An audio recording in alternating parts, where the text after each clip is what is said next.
या देवी सर्वभूतेषु शक्तिरूपेण संस्थिता नमस्तस्यै नमस्तस्यै नमस्तस्यै नमो नमः। या देवी सर्वभूतेषु दुर्गारूपेण संस्थिता नमस्तस्यै नमस्तस्यै नमस्तस्यै नमो नमः। षष्ठमोध्याय धूम्रलोचन वध। ध्यान।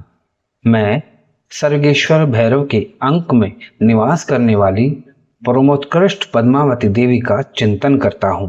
वे नागराज के आसन पर बैठी हैं।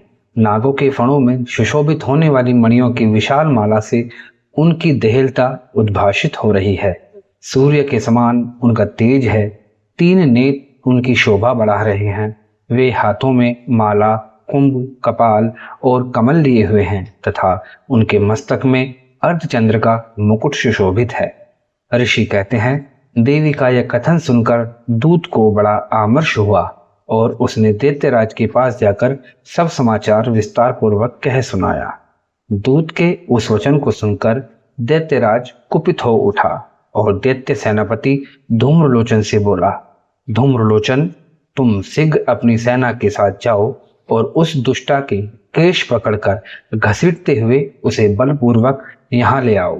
उसकी रक्षा करने के लिए यदि कोई दूसरा खड़ा हो तो वह देवता, यक्ष अथवा गंधर्व ही क्यों न हो, उसे अवश्य मार डालना। ऋषि कहते हैं, शुंभ के इस प्रकार आज्ञा देने पर वह धूम्रलोचन दैत्य 60,000 असुरों की सेना को साथ लेकर वहां से तुरंत चल दिया।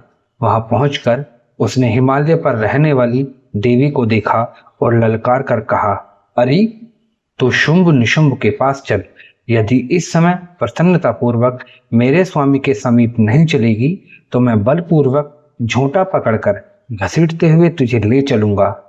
तब देवी बोली, तुम्हें दैत्यों के राजा ने भेजा है।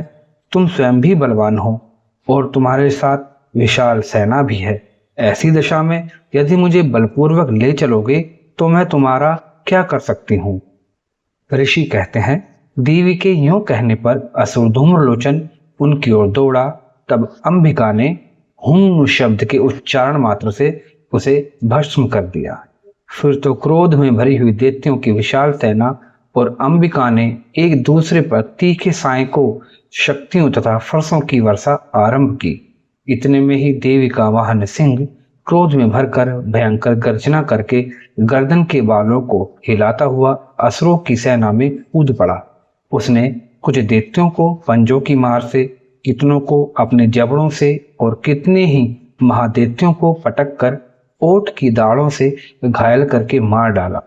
उस सिंह ने अपने नखों से कितनों के पेट फाड़ डाले और थप्पड़ मारकर कितनों के सिर धड़ से अलग कर दिए।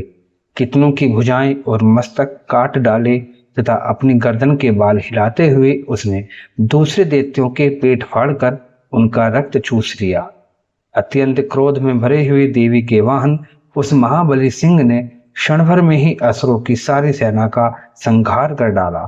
शुंभ ने जब सुना कि देवी ने धूम्रलोचन असुर को मार डाला तथा उसके सिंह ने सारी सेना का सफाया कर डाला, तब उस दैत्यराज को बड़ा क्रोध हुआ। उसका ओठ कांपने लगा। उसने चंड और मुंड नामक 2 महादैत्यों को आज्ञा दी, हे चंड और हे मुंड, तुम लोग अपनी बड़ी सेना लेकर वहां जाओ। उस देवी के झोंटे पकड़कर अथवा उसे बांधकर शीघ्र यहाँ ले आओ। यदि इस प्रकार उसको लाने में संदेह हो तो युद्ध में सब प्रकार के अस्त्र शस्त्रों का तथा समस्त असुरी सेना का प्रयोग करके उसकी हत्या कर डालना। उस दुष्टा की हत्या होने तथा सिंह के भी मारे जाने पर उस अंबिका को बांधकर साथ ले शीघ्र ही लौट आना। इस प्रकार श्री मार्कंडेय पुराण में सर्वमाणिक मनवंतर की कथा के अंतर्गत देवी महात्म्य में धूम्रलोचन वध नामक 6ठा अध्याय पूरा हुआ। जय माता दी।